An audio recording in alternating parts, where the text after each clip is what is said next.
Kai Cenat's rise looks almost flawless from the outside. Record-breaking streams, viral moments, and a fan base large enough to turn anything he does into an event. But that version of his success only exists in highlights. When you step back and look at the full picture, a different pattern begins to appear. One where momentum quietly turns into pressure, attention turns into responsibility, and even silence creates consequences. This isn't about scandals or mistakes. It's about the side of Kai Cenat's career that most fans never see.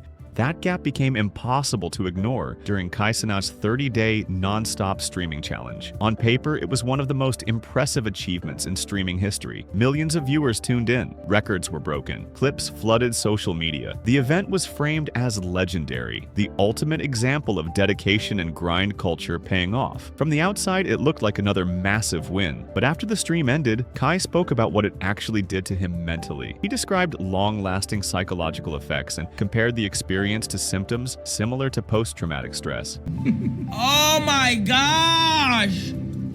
So, it's really hard for me to wrap my head around something like the Mafiathon or Mafiathon 2, where you'll stream for 30 days straight, no breaks, sleeping on stream, rotating celebrities in. It's really like performance art. What's it like to be on for literally weeks on end? Like, does it push you to the brink of insanity, or are you just built different? I think I understand how important it is to make a promise to my community. So if I'm saying I'm gonna be on 30 days for 24/7, I think that's very important to show. Yeah, it's crazy. After the 30 days, like every time when it's completed, the next day I'll wake up like trying to get out of like PTSD of like people watching me. It's like I go through a weird phase. I feel like I'm being watched, but other than when you get over that, you'll be good.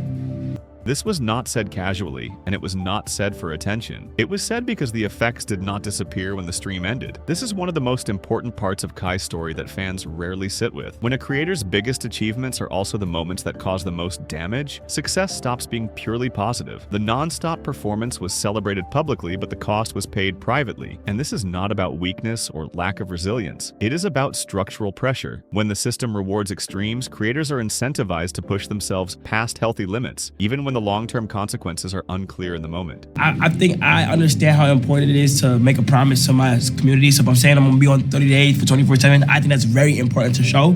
That's my mentality. Like, I think it's fine to push myself to limits that I didn't think I could do.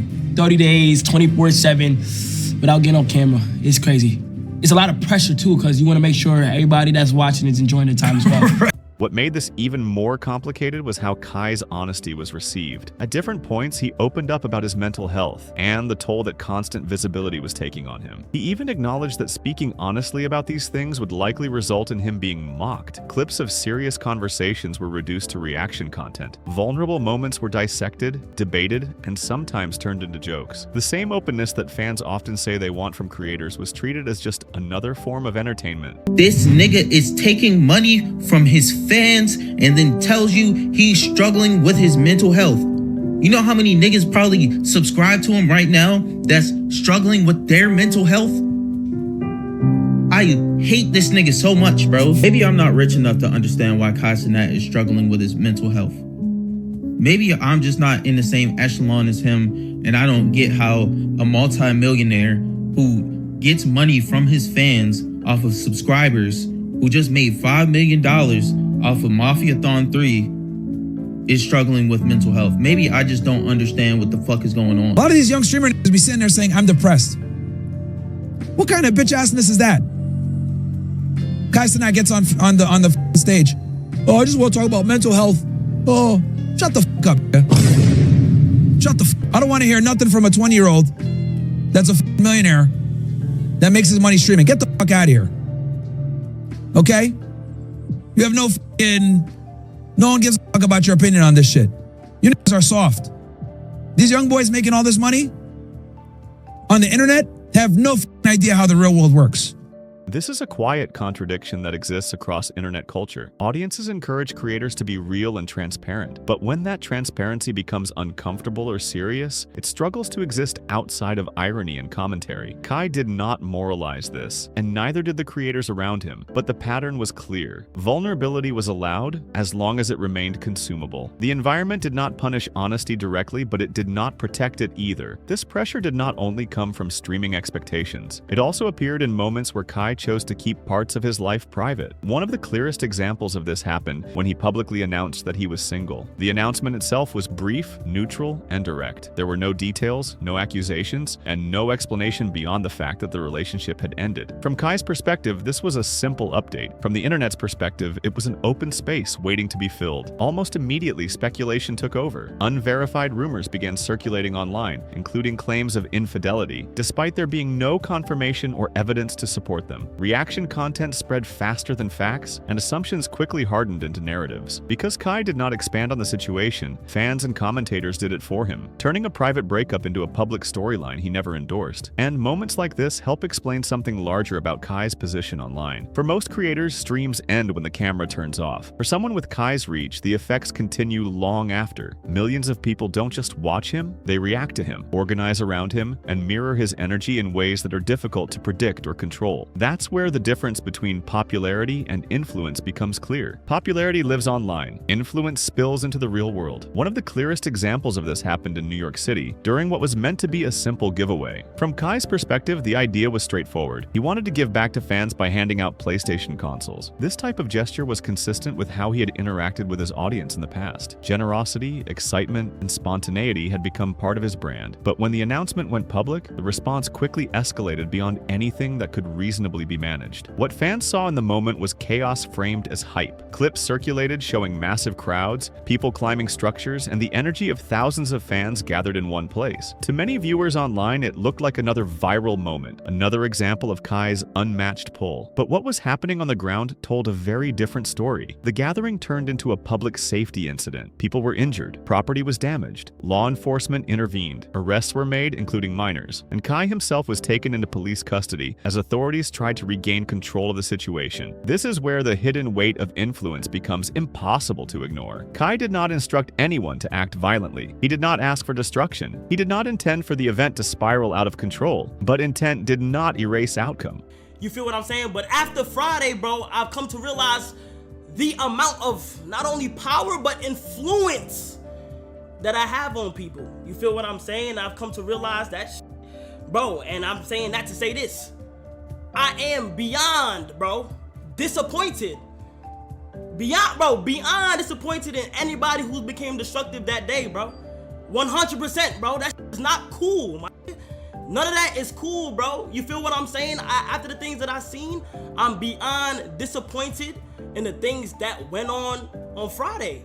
And I want people to know that none of that was my intention. You feel what I'm saying? None of that. I had good intentions for this whole thing, and none of that was my intentions, bro. Not only that, but I don't condone any of the things that went on that day. None of that is cool. I'm seeing random videos of people getting sturdy on people's cars. From the perspective of the city and law enforcement, the situation was no longer about a giveaway. It was about crowd control and public safety. In that moment, Kai was not just a streamer hosting an event. He was the focal point of a real-world emergency. Fans largely experienced this moment through clips and commentary. Many framed it as another example of how powerful Kai's fan base had become. Few stopped to consider what it meant for him personally. The legal pressure, the responsibility, the reality that something meant to bring joy had instead caused harm. Y'all know, y'all have seen it. I'm being hit with multiple charges. Y'all know that already though. For me streaming, I might have to chill for a little bit due to the fact that one, I got court dates that I gotta appear to. My first court date, this August 16th. That's my first court date. I got things that I actually have to, I have things that I actually have to handle. You feel me? I got charges and stuff like that. So I have to go to court and I have to handle a lot of things. This is a pattern that appears repeatedly when internet influence reaches a certain scale. The creator becomes the face of outcomes they cannot fully direct. Kai has spoken before about the mental strain that comes with this kind of attention. He has openly criticized parasocial behavior and the way some online communities blur the line between support and entitlement. This is important because it shows that these issues are not being imposed on him by outsiders. He is aware of them, he feels them, and he has tried to articulate the pressure they create. Parasocial dynamics thrive in environments where creators are accessible and consistent. Kai's rise was built on those qualities. He streamed often. He interacted directly with fans. He allowed viewers into his daily life. Over time, that access created expectations. Some fans began to feel personally invested in his choices, his relationships, and his emotions. I would never, ever, ever push the community on Twitter again. Fuck no, you would never ever catch me doing some shit like that. Bro, Twitter communities rotten. They rotten your mental and they rotten your community. Not only that, it creates parasocialness. Okay? Where people actually feel like they got control of you and your life. Okay? That's why you would never see me do yo, bro, I'm telling you, chat, when I did have that community, okay, I was mentally like, oh my God, like checking it every single time I'm streaming. I'm seeing what people are saying. Keys with the fire get appreciated. It should never ever be like that. If you're a streamer, you should never ever see what other niggas think. That's the shit that was getting me, you feel me? And I was like, okay, this is toxic. Let me just end it.